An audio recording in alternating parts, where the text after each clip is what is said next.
দুপুরের সময় সঙ্গে আছি আমি খান তাজনিন হাসান। এবার অন্যান্য শীর্ষ সংবাদ। রাশিয়ার পর এবার দেশে চীনা টিকা সিনোভ্যাকের জরুরি অনুমোদন। 1 সপ্তাহের মধ্যে আসবে উপহারের 5 লাখ ডোজ, 2 সপ্তাহের মধ্যে প্রয়োগ শুরু। 5,000 শ্রমিক দিয়ে লকডাউনের মধ্যেও স্বাস্থ্যবিধি মেনে পুরোদমে চলছে শাহজালাল বিমানবন্দরের 3য় টার্মিনালের কাজ।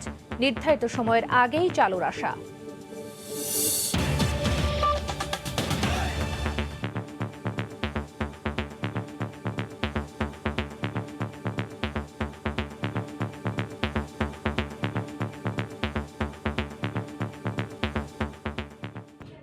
রাশিয়ার পর এবার দেশে চীনার টিকা সিনোভ্যাকের জরুরি অনুমোদন দিয়েছে ঔষধ প্রশাসন অধিদপ্তর। এছাড়া 1 সপ্তাহের মধ্যে আসবে চীনের দেয়া উপহারের 5 লাখ ডোজ টিকা। পরবর্তীতে 2 সপ্তাহের মধ্যে এই টিকার প্রয়োগ শুরু হবে বলেও জানান ঔষধ প্রশাসন অধিদপ্তরের মহাপরিচালক। এখন পর্যন্ত 2 ডোজ মিলে ভারতের সেরাম ইনস্টিটিউট থেকে আনা অক্সফোর্ড অ্যাস্ট্রাজেনেকার টিকা নিয়েছে 83 লাখ মানুষ। সরকারের কাছে মজুদ আছে আরও 20 লাখ। ভারতের করোনা ভাইরাসের লাগামহীন ঊর্ধ্বগতির কারণে অক্সফোর্ড অ্যাস্ট্রাজেনেকার টিকা সময়মতো পাওয়া নিয়ে সংশয় তৈরি হয়েছে চলতি মাসের শুরু থেকেই। এ পরিস্থিতিতে সংকট কাটাতে সরকারের নানামুখী পদক্ষেপ চলতি সপ্তাহের শুরু থেকেই চোখে পড়েছে। মঙ্গলবার রাশিয়ার টিকা স্পুটনিক ভি জরুরি আমদানি ও ব্যবহারের অনুমোদন দিয়েছে ওষুধ প্রশাসন অধিদপ্তর। তবে শুধু অ্যাস্ট্রাজেনেকা আর স্পুটনিক ভিই নয়, যুক্তরাষ্ট্রের Pfizer, Moderna, Johnson and Johnson, চীনের সিনোফার্মা ও সিনোভ্যাক এই 6 টিকা জরুরি অনুমোদন দিতে সরকারকে সুপারিশ করেছে কমিটি। এ পর্যায়ে রাশিয়ার টিকা স্পুটনিক ভি এর পর এবার চীনের টিকা সিনোফার্মা ভ্যাকসিন ব্যবহারের অনুমোদন দিয়েছে ওষুধ প্রশাসন অধিদপ্তর। মহাপরিচালক জানান, সিনোফার্মা ভ্যাকসিন এরই মধ্যে 5 লাখ ডোজ উপহার দিয়েছে চীন। আগামী 2 সপ্তাহের মধ্যে সিনোফার্মা প্রয়োগ শুরু হবে। এ মাসের 27 তারিখে আমরা স্পুটনিক ভি সেই ভ্যাকসিনটা আমরা ইমার্জেন্সি ইউজ অথরাইজেশন দিয়েছি। আর আজকে আমরা সিনোফার্মের যে ভ্যাকসিনটি China institute of biological science ওনারা এটা ডেভেলপ করেছেন, তাদের ভ্যাকসিনটি আমরা ইমার্জেন্সি ইউজ অথরাইজেশন দিয়েছি। করোনা থেকে বাঁচতে সবাইকে স্বাস্থ্যবিধি মেনে বাইরে চলাচলের আহ্বান জানিয়েছেন স্বাস্থ্যমন্ত্রী জাহিদ মালেক। বৃহস্পতিবার দুপুরে বঙ্গবন্ধু শেখ মুজিব মেডিকেল বিশ্ববিদ্যালয়ের 24তম বিশ্ববিদ্যালয় দিবস উপলক্ষে আলোচনা সভায় অনলাইনে যোগ দিয়ে কথা বলেন তিনি। আপনারা জানেন যে আমরা ভ্যাকসিন দেওয়ার চেষ্টা করেছি। ভ্যাকসিনটা আমরা মাঝপথে যে আমরা সেভাবে পাচ্ছি না। আমাদের সব টাকা পয়সা পর্যন্ত দেওয়া আছে, কিন্তু আমরা ভ্যাকসিনটা পাচ্ছি না। এটা আপনারা সকলেই জানেন। কি কারণে পাচ্ছি না এই বিষয়টিও আপনারা জানেন। আমরা সেই চায়নার ভ্যাকসিন, রাশিয়ার ভ্যাকসিন আমরা অনুমোদন দিয়েছি, যাতে কিনা আমরা ভ্যাকসিন কার্যক্রম আমরা তাড়াতাড়ি আবারও বেগবান করতে পারি। প্রথম ডোজ যে ভ্যাকসিন দিয়ে নেওয়া হবে, দ্বিতীয় ডোজও সেই ভ্যাকসিন দিয়ে নেওয়ার পরামর্শ। মৌসুম ইসলাম, সময় সংবাদ, ঢাকা। কোভিড মোকাবেলায় জরুরি ভিত্তিতে ভারতে জীবন রক্ষাকারী ওষুধ ও চিকিৎসা সরঞ্জাম সরবরাহ করতে চায় বাংলাদেশ। দুপুরে গণমাধ্যমে পাঠানো পররাষ্ট্র মন্ত্রণালয়ের সংবাদ বিজ্ঞপ্তিতে জানানো হয়, প্রাথমিকভাবে ভারতে antiviral injection, oral antiviral, 30,000 PPE kit এবং 10,000 শিশি zinc, calcium, vitamin C tablet পাঠাতে যাচ্ছে বাংলাদেশ। এছাড়া করোনা সংক্রমণে বিপর্যস্ত ভারতে বিপুল সংখ্যক মানুষের প্রাণহানির ঘটনায় গভীর শোক প্রকাশ করেছে বাংলাদেশ সরকার। মন্ত্রণালয় জানিয়েছে, প্রয়োজনে ভারতকে সাধ্যমতো আরও সহযোগিতা করতেও আগ্রহী বাংলাদেশ।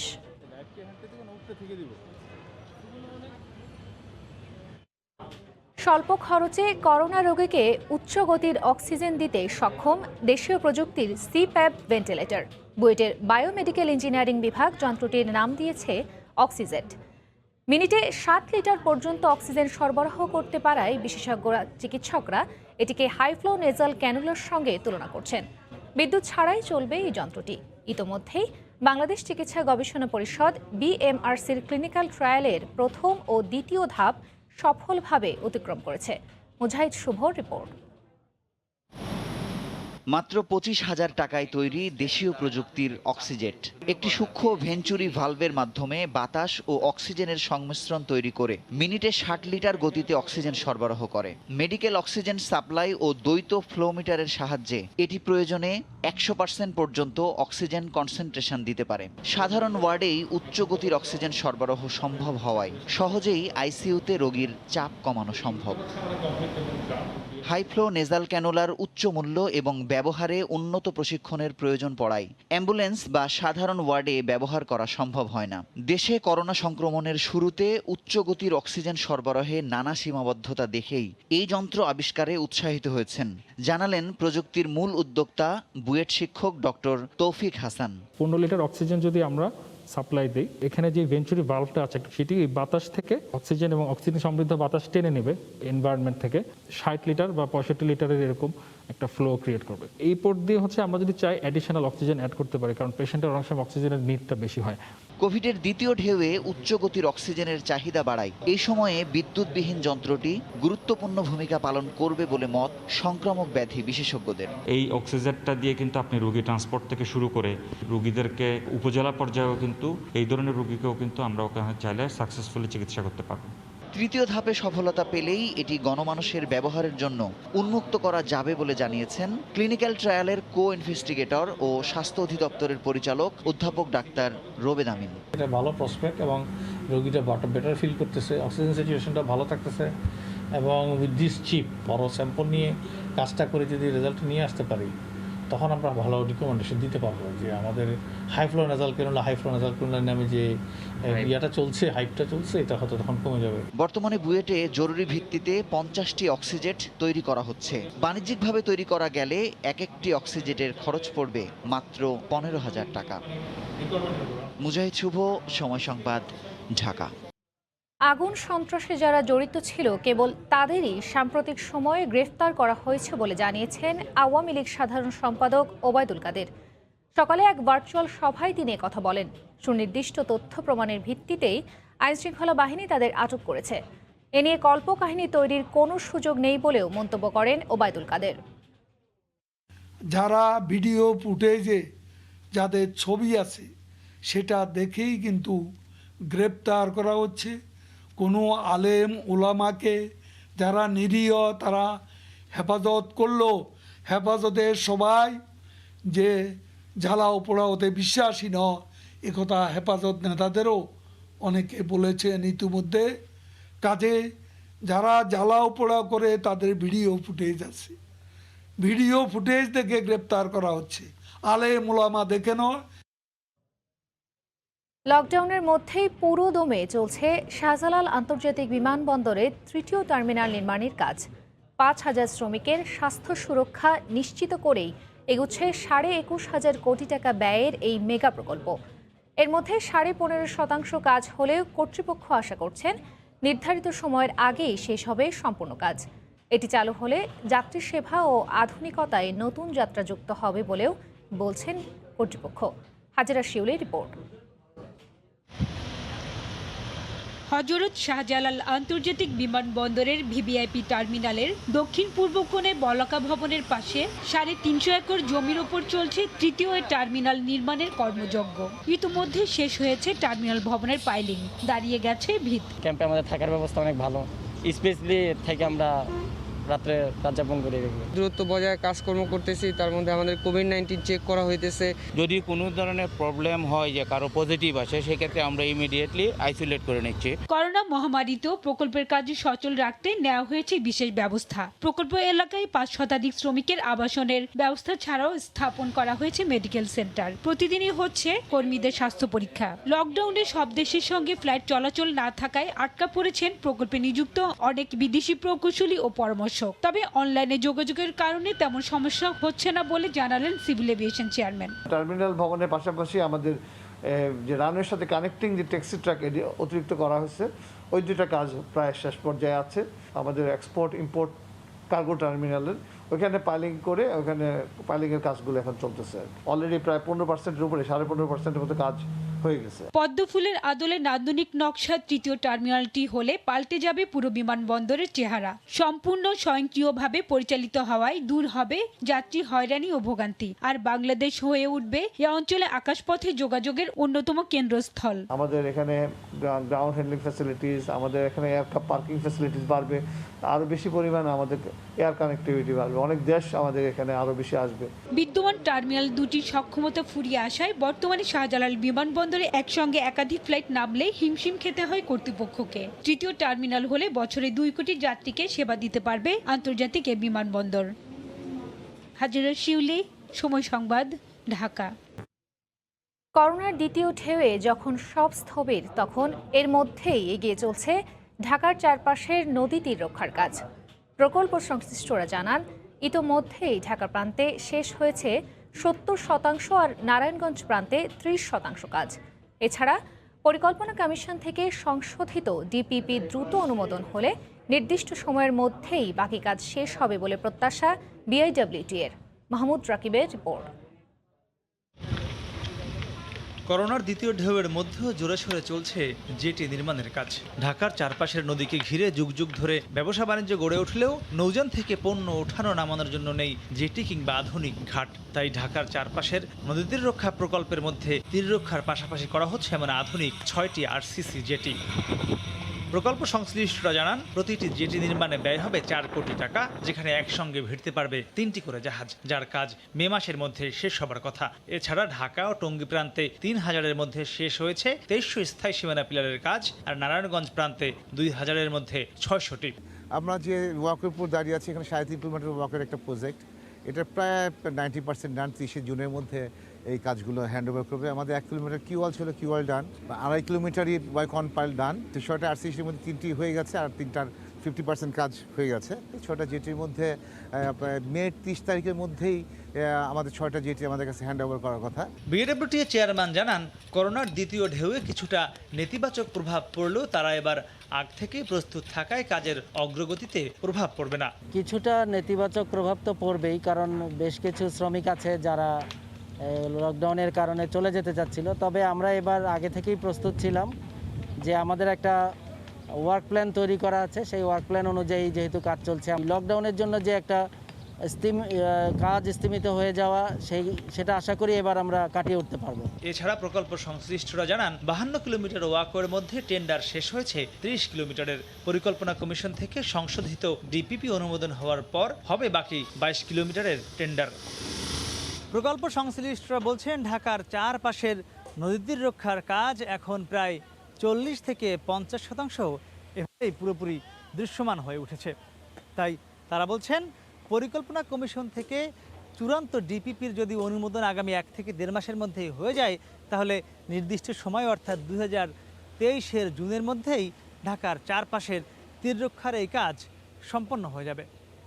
মাহমুদ রাকিব, সময় সংবাদ, ঢাকা। এবার মাঝ রমজানেও জমছে না ঈদের কেনাকাটা। নিউ মার্কেটেও দোকান খুলে ক্রেতার অপেক্ষায় থাকতে হচ্ছে বিক্রেতাদের।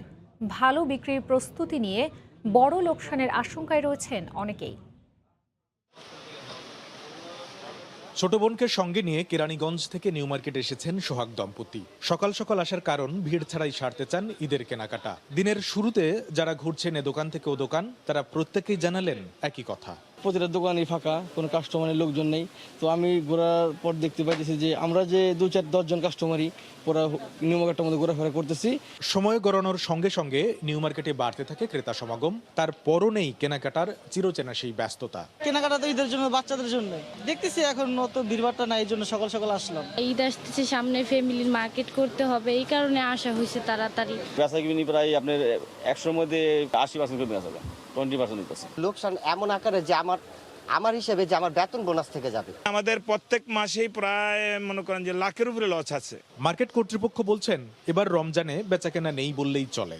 এই বছর যে প্রস্তুতি নিয়েছিলাম যে পয়লা বৈশাখে ব্যবসা করব এবং ঈদের ব্যবসা করব, এই লকডাউন মহামারীর কারণে আমরা ব্যবসায়ীরা অত্যন্ত ক্ষতিগ্রস্ত। তো ওই হারে আমাদের এখন ব্যবসা তেমন হচ্ছে না। মার্কেটগুলোতে সামাজিক দূরত্ব না মানলেও মাস্ক পরেই কেনাকাটা করছেন ক্রেতারা। কামরুল হাসান সবুজ, সময় সংবাদ, ঢাকা। ঈদ সামনে রেখে কঠোর স্বাস্থ্যবিধি মেনে দ্রুত গণপরিবহন চালুর দাবি জানিয়েছে Bangladesh bus truck owners association. একই সঙ্গে কর্মকর্তা কর্মচারী ও শ্রমিকদের ঈদের বেতন ভাতা পরিশোধে 5,000 কোটি টাকা প্রণোদনাও চেয়েছে সংগঠনটি। সকালে রাজধানীর গাবতলীতে বাংলাদেশ বাস ট্রাক ওনার্স অ্যাসোসিয়েশনের কার্যালয়ে এক সংবাদ সম্মেলনে এই দাবি জানান সংগঠনের নেতারা। প্রধানমন্ত্রী বলেছে আগে জীবন তারপরে জীবিকা, তো জীবন রক্ষার জন্যে যা যা করণীয় সুরক্ষা এগুলো আমরা করে যাচ্ছি। এবার জীবিকার জন্য আমরা এই মুহূর্তে অন্যান্য দোকানপাট খোলা, অন্যান্য ব্যবসা প্রতিষ্ঠান খোলা, গার্মেন্টস খোলা এবং যাতায়াত রাস্তা ওপেন রয়েছে, মিল কারখানা খোলা। এর জন্য আমরা চাচ্ছি যে আমাদের এটা প্রতি সপ্তাহ আগামীকালকে থেকে আমরা এই গণপরিবহন চালু করতে চাই। 2 মাসের বিরতির পর ইলিশ শিকারের নদীতে নামার প্রস্তুতি নিচ্ছেন ভোলার জেলেরা। কাল মধ্যরাত থেকে আবারও জাল জেলেতে ভরে উঠবে মেঘনা তেঁতুলিয়ার বুক। এদিকে নিষেধাজ্ঞার সফল দাবি করে মাছ উৎপাদনের লক্ষ্যমাত্রা ছাড়িয়ে যাওয়ার আশা মৎস্য বিভাগের। নাসির উদ্দিন লিটনের তথ্য ও উৎপল দেবনাথের ছবি নিয়ে রিপোর্ট। নদীর অভয়াশ্রমে জাটকা রক্ষা আর ইলিশ উৎপাদন বৃদ্ধির লক্ষ্যে 2 মাসের নিষেধাজ্ঞা শেষ হচ্ছে শুক্রবার মধ্যরাতে। নিষেধাজ্ঞার এ সময় কর্মহীন চিরচেনা অভাবের সাথে দেশব্যাপী লাগাতার লকডাউন জেলেদের দুর্ভোগ বাড়িয়েছে কয়েক গুণ। সামনেই পবিত্র ঈদ উল ফিতর, তার সাথে আবারও কর্মস্থল মেঘনা তেঁতুলিয়া নদীতে নামার সময় হওয়ায় অনেকটাই উজ্জীবিত জেলেপল্লীর বাসিন্দারা। পূর্ব কোনো কাম টাম পাই নাই, করতে পারি নাই, আমরা যখন খাবো সেই খাওয়ার তবিকগুলো আমারও নাই। যদি নদীতে নামার পরে আল্লাহ মাছ দেয়, আমাকে কামাই দেয়, তাহলে আমরা এই ঋণ শোধ দিতে পারব। জেলেদের মতো আড়ত মালিকদের আশা ইলিশে ভরে উঠবে ঘাটগুলো, পরিশোধ হবে মহাজনের দেনা। জেলেরা নদীর যাবে, মাছ বিক্রি হবে, ঘাটগুলো আবার জমজমাট হবে। নিষেধাজ্ঞা আর লকডাউনে জেলেদের দুর্ভোগ বেড়েছে জানিয়ে সরকারি সহায়তা দ্রুত বিতরণের দাবি জেলে সমিতির নেতার। এই অনুদানটা জেলেদের মাঝে সঠিকভাবে যাতে বিতরণ করা হয় সময় মতন, এটি আমাদের দাবি। এদিকে মৎস্য বিভাগের দাবি অভয়াশ্রমের নিষেধাজ্ঞা সফল হওয়ায় মাছের উৎপাদন বাড়বে। আশা করছি আগামীতে আমাদের ইলিশের উৎপাদন এই অভিযান বাস্তবায়নের ফলে এটা আরো বেশি হবে। জাটকা সংরক্ষণ অভিযান চলাকালে প্রথম 2 কিস্তিতে জেলার 78,000 জেলেকে 40 কেজি করে খাদ্য সহায়তা দেয়া হয়। তবে এপ্রিল মে 2 মাসের জন্য 40 কেজি করে খাদ্য সহায়তা বরাদ্দ হলেও তা বিতরণ শুরু হয়নি। সময় সংবাদ, ভোলা। শুষ্ক মৌসুমে পানি উন্নয়ন বোর্ড ব্যবস্থা নেয় বৈশাখ আসতেই পদ্মার ভাঙনের মুখে পড়েছে মুন্সিগঞ্জের লৌহজং ও টঙ্গিবাড়ির নদী ঘেঁষা গ্রামগুলো। এতে আতঙ্কে আছেন প্রায় 15টি গ্রামের বাসিন্দারা। আবু সাইদের ক্যামেরায় বিস্তারিত নাসির উদ্দিন উজ্জ্বলের রিপোর্টে।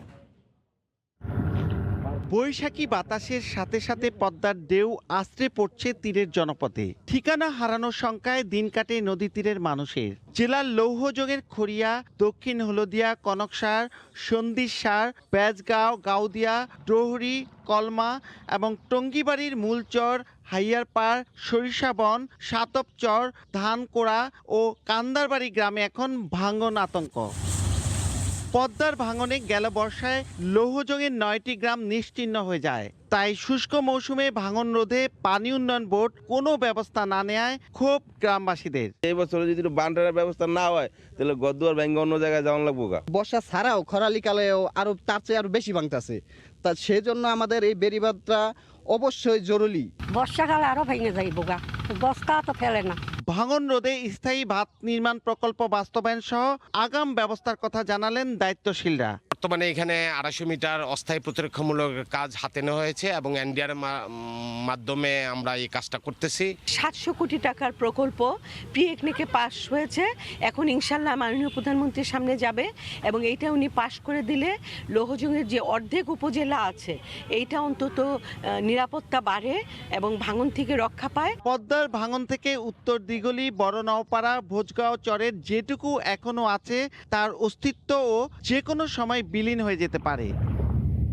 আসছে বর্ষা শুরুর আগেই ভাঙনের মুখে পড়েছে 14টি গ্রাম। খড়িয়া থেকে দিঘিরপাড় পর্যন্ত পদ্মা তীরবর্তী 9 কিলোমিটারেরও বেশি এলাকা জুড়ে এখন ভাঙন আতঙ্ক। মুন্সিগঞ্জের লৌহজংয়ের খড়িয়া ট্যাগ থেকে নাসির উদ্দিন উজ্জ্বল, সময় সংবাদ। করোনা পরিস্থিতিতে ঢাকা বিশ্ববিদ্যালয়ের 2020-21 শিক্ষাবর্ষের ভর্তি পরীক্ষা প্রায় 2 মাস পিছিয়ে গেছে। 31 জুলাই চ ইউনিটের পরীক্ষার মধ্য দিয়ে এবারের ভর্তি কার্যক্রম শুরু হবে। সকালে জরুরি ভার্চুয়াল সভায় বিশ্ববিদ্যালয়ের ভর্তি পরীক্ষা কমিটি এই সিদ্ধান্ত নেয়। নতুন তারিখ অনুযায়ী চারুকলা অনুষদভুক্ত চ ইউনিটের পরীক্ষা 31 জুলাই, বিজ্ঞান অনুষদভুক্ত ক ইউনিটের পরীক্ষা 6 আগস্ট, কলা অনুষদভুক্ত খ ইউনিটের পরীক্ষা 7 আগস্ট, ব্যবসায় শিক্ষা অনুষদভুক্ত গ ইউনিটের পরীক্ষা 13 আগস্ট এবং সামাজিক বিজ্ঞান অনুষদভুক্ত ঘ ইউনিটের পরীক্ষা 14 আগস্ট অনুষ্ঠিত হবে।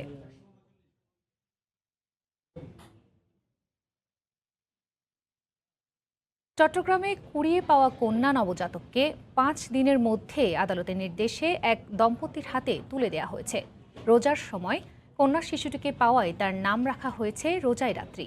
শিশুটি আদর ভালোবাসায় পরিবারটির কাছে বড় হবে এই প্রত্যাশা চিকিৎসক পুলিশদের। বিস্তারিত জানাচ্ছেন পার্থপ্রতিম বিশ্বাস। এভাবেই শেষবারের মতো কন্যা নবজাতকটিকে কোলে তুলে নিয়ে স্নেহের ভালোবাসার পরশ বুলিয়ে দিচ্ছিলেন পুলিশ নার্সরা। গেল কয়েকদিন চট্টগ্রাম মেডিকেল কলেজ হাসপাতালের চিকিৎসক নার্সদের ভালোবাসায় সুস্থ হয়ে ওঠে শিশুটি। চট্টগ্রামের ওয়াশ এলাকা থেকে নবজাতকটি উদ্ধার করা হয়েছিল। খবর প্রচার হওয়ার পর থেকেই অনেকেই শিশুটিকে নেওয়ার জন্য আবেদন করেন। আদালতের নির্দেশে এক দম্পতিকে শিশুটি হস্তান্তর করা হয়। রমজান মাসে নবজাতকটিকে পাওয়া যাওয়ায় তার নাম রাখা হয়েছে রোজাইয়া রাত্রি। একজন নিঃসন্তান দম্পতি, তিনি আমাদের পুলিশেরই সদস্য, আমাদের একজন সাব ইন্সপেক্টর, তার হাতেই এই বাচ্চাটা জিম্মা দেওয়ার জন্য বিজ্ঞ আদালত আদেশ দিয়েছেন। গেল কয়েকদিন নবজাতকটিকে লালন পালন করেন নার্সরা। পরম মমতায় শিশুটি বড় হয়ে উঠবে এ প্রত্যাশা তাদের। আমাদের খুশি লাগতেছে যেটা যে বাচ্চাটা একটা ফ্যামিলি পেয়েছে, ওই পরিবারের জন্য গিয়ে বাচ্চাটা তাদের বাচ্চাদের মতো ভালো মানুষের মতো মানুষ হয়ে বাচ্চাটা যেন সুস্থ এবং সুন্দরভাবে থাকে। শিশুটি পুরোপুরি সুস্থ রয়েছে বলে জানিয়েছেন চিকিৎসক। ভালো শিশু এখানে থাকার জায়গা না হয়, এখানে অসুস্থ শিশু থাকার জায়গা, এটা লালন পালন করার জায়গা নয়। শিশুরা বড় হয়ে উঠবে তার ঘরোয়া পরিবেশে মায়ের কোলে। 23 এপ্রিল মধ্যরাতে নবজাতকটিকে উদ্ধার করে চট্টগ্রাম মেডিকেল কলেজ হাসপাতালে ভর্তি করে পুলিশ। পার্থপ্রতিম বিশ্বাস, সময় সংবাদ, চট্টগ্রাম। আবারও করোনা প্রসঙ্গ। করোনার নতুন সংক্রমণ ভারতীয় ভ্যারিয়েন্ট ঠেকাতে সরকার সীমান্তের স্থলবন্দরগুলোতে 14 দিনের জন্য ইমিগ্রেশন কার্যক্রম বন্ধ করলেও দূতাবাসের ছাড়পত্র নিয়ে দেশে ফিরছেন অনেকেই। বেনাপোল ইমিগ্রেশন বলছে, আপাতত 2 দেশের মধ্যে অবস্থানরত যাত্রীরা ফিরলেও নতুন পাসপোর্টধারীদের যাতায়াত বন্ধ রাখা হয়েছে। এদিকে করোনা সনদ ও পিপি ছাড়াই পণ্যবাহী ট্রাক নিয়ে হিলি স্থলবন্দর দিয়ে এখনও প্রবেশ করছেন ভারতীয় চালক ও হেলপাররা। 26 এপ্রিল থেকে 29 এপ্রিল পর্যন্ত ভারত থেকে দেশে ফিরেছেন 439 জন বাংলাদেশি, আর ফিরে গেছেন 67 জন ভারতীয় নাগরিক। দেশে ফেরা বাংলাদেশিদের মধ্যে করোনা আক্রান্ত 3 জনকে রাখা হয়েছে যশোর সদর হাসপাতালের করোনা ইউনিটের রেড জোনে। বাকিদের বেনাপোল পৌর এলাকার বিভিন্ন আবাসিক হোটেলে 14 দিনের জন্য প্রাতিষ্ঠানিক কোয়ারেন্টিনে রাখা হয়েছে। তবে প্রশাসনিক তদারকি না থাকায় তারা হোটেল থেকে বের হয়ে অবাধে ঘোরাফেরা করছেন বলে অভিযোগ স্থানীয়দের। মানছে না, তারা বাইরে ঘোরাফেরা করছে, সাধারণ মানুষের মতন খাওয়া দাওয়া করছে, কিন্তু আমরা এলাকাবাসী খুবই আতঙ্কে আছি। কোয়ারেন্টাইনে আটকায় রেখেছে, খাওয়া দাওয়া নিজের ভিতর, কাছে তো কোনো পয়সা নেই, আমরা কি খাবো, কোথায় থাকবো। সরকার কর্তৃক নিষেধাজ্ঞা আরোপ এবং শর্ত আরোপের পরে বাংলাদেশ থেকে নতুন কোনো যাত্রী ইন্ডিয়াতে এই স্থলবন্দর ব্যবহার করে যাওয়ার কোনো সুযোগ পাচ্ছে না। এদিকে শর্ত সাপেক্ষে আমদানি রপ্তানি চালু থাকলেও হিলি স্থল বন্দরে নেই স্বাস্থ্যবিধির বালাই। করোনা সনদ ও পিপি ছাড়াই বন্দরে পণ্যবাহী ট্রাক নিয়ে প্রবেশ করছেন ভারতীয় চালক ও হেলপাররা। তাদের হাতে জীবাণুনাশক স্প্রে এবং শরীরের তাপমাত্রা মেপে চালানো হচ্ছে নামে মাত্র স্বাস্থ্যবিধি নিশ্চিতের কাজ। জাহান শুক্লা, সময় সংবাদ। ভারতের পর এবার বাংলাদেশিদেরও ইতালি প্রবেশে নিষেধাজ্ঞা জারি করেছে সরকার। বুধবার ভারত থেকে আসা 214 জনকে প্রাতিষ্ঠানিক কোয়ারেন্টিনে নেওয়া হয়েছে। এর আগে আসা 300 জনকে পুলিশ এখনও খুঁজে বেড়াচ্ছে। দেশটির স্বাস্থ্য বিভাগ জানিয়েছে, ভারতে করোনার ভয়াবহতা বেড়ে যাওয়ায় বাংলাদেশিদেরও ইতালিতে প্রবেশে নিষেধাজ্ঞা দেওয়া হয়েছে। রোম থেকে জুমানা মাহমুদের রিপোর্ট। করোনা সংক্রমণ রোধে একের পর এক সিদ্ধান্ত নিচ্ছে ইতালি। এর অংশ হিসেবে এবার দেশটি বাংলাদেশি নাগরিকদের ইতালি প্রবেশে নিষেধাজ্ঞা দিয়েছে। বুধবার রাতে এক অধ্যাদেশে স্বাস্থ্যমন্ত্রী স্পেরানসা স্বাক্ষর করার পর থেকেই এই আদেশ কার্যকর হয়েছে। এতে বলা হয়, গত 14 দিন ভারত কিংবা বাংলাদেশে অবস্থান করেছেন এমন কোনো যাত্রীকে ইতালিতে প্রবেশ করতে দেওয়া হবে না। ভারত এবং বাংলাদেশের করোনা পরিস্থিতির উপর ইতালি সরকার নজর রাখছে বলেও জানানো হয়। বাংলাদেশিদের ইতালি প্রবেশে নিষেধাজ্ঞা জারি করায় সমুদ্র সৈকতের গ্রীষ্মকালীন ব্যবসায়ীরা ব্যাপক ক্ষতির সম্মুখীন হবেন বলে আশঙ্কা করা হচ্ছে, যাদের বেশিরভাগই বছরে মাত্র 3 মাস সি বিচে ব্যবসা করে থাকেন। এদিকে বুধবার ভারত থেকে আসা 214 জনকে বিভিন্ন হোটেল, সেনা নিয়ন্ত্রিত কোয়ারেন্টিন সেন্টার সহ অন্যান্য স্থানে প্রাতিষ্ঠানিক কোয়ারেন্টিনে নেওয়া হয়েছে। তবে এর আগে ইতালিতে প্রবেশ করা 300 ভারতীয়কে আটক করতে এখনো অভিযান অব্যাহত রেখেছে পুলিশ। সুমানা মাহমুদ, সময় সংবাদ, রোম, ইতালি। যুক্তরাষ্ট্রে করোনার ক্ষতি কাটিয়ে উঠতে এবং অর্থনীতিকে চাঙ্গা রাখতে $1,80,000 কোটি আরও একটি প্রণোদনা প্যাকেজের ঘোষণা দিয়েছেন প্রেসিডেন্ট জো বাইডেন। ক্ষমতা গ্রহণের 100 দিনের মাথায় কংগ্রেসের যৌথ অধিবেশনে দেয়া ভাষণে তিনি এই ঘোষণা দেন। নিউ ইয়র্ক থেকে হাসানুজ্জামান সাকি রিপোর্ট। এই বছরের 20 জানুয়ারি যুক্তরাষ্ট্রের প্রেসিডেন্ট হিসেবে শপথ নেয়ার পর জো বাইডেনের সবচেয়ে বড় চ্যালেঞ্জ ছিল করোনা মোকাবেলা। প্রথম 100 দিনে 10 কোটি মানুষকে টিকা দেওয়ার লক্ষ্য নির্ধারণ করে বিরাট সাফল্য দেখিয়েছেন তিনি। 100 দিনের মধ্যে প্রতিটা কাজই সে মোটামুটি সাকসেস আমরা বলবো, এবং আমাদের সাধারণ মানুষ, আমরা যারা ঘরে বসে আছি, তাদেরকে উনি ব্যাপকভাবে সাপোর্ট দিচ্ছেন। বুধবার কংগ্রেসের যৌথ অধিবেশনে নতুন করে আরও $1,80,000 কোটি বিনিয়োগের ঘোষণা দিয়েছেন। Today, 90% of Americans now live within 5 miles of a vaccination site. Everyone over the age of 16, everyone is now eligible to get vaccinated right now, right away. More than 1,300,000 new jobs in 100 days. অভ্যন্তরীণ এবং বহির্বিশ্বে দেশকে শক্ত অবস্থানে নিয়ে যেতে আমেরিকার অগ্রযাত্রায় জনগণের সহযোগিতা চান Biden. We're working again, dreaming again, discovering again, and leading the world again. সাবেক প্রেসিডেন্ট ডোনাল্ড ট্রাম্পের নীতি পাল্টিয়ে 100 দিনের মধ্যে যুক্তরাষ্ট্রকে অভিবাসন বান্ধব করার বাইডেন প্রশাসনের উদ্যোগেরও প্রশংসা করেছেন অনেকেই। অনেকে বলছেন 100 দিনে বাইডেন যুক্তরাষ্ট্রকে কিছুটা হলেও বদলে দিয়েছেন। কারো কারো মতে বাইডেনের সাফল্য সাবেক প্রেসিডেন্ট ফ্রাঙ্কলিন রুজভেল্টকেও ছাড়িয়ে যেতে পারে। এখন বাইডেন দেশকে কতদূর এগিয়ে নিয়ে যেতে পারেন তা সময়ই বলবে। হাসানুজ্জামান সাকি, সময় সংবাদ, নিউ ইয়র্ক। এ পর্যায়ে শীর্ষ সংবাদ জানিয়ে দিচ্ছি আরেকবার। রাশিয়ার পর এবার দেশে চীনা টিকা সিনোভ্যাকের জরুরি অনুমোদন। 1 সপ্তাহের মধ্যে আসবে উপহারের 5 লাখ ডোজ। 2 সপ্তাহের মধ্যেই প্রয়োগ শুরু। এই ছিল দুপুরের সময়। সঙ্গে থাকুন সময়ের।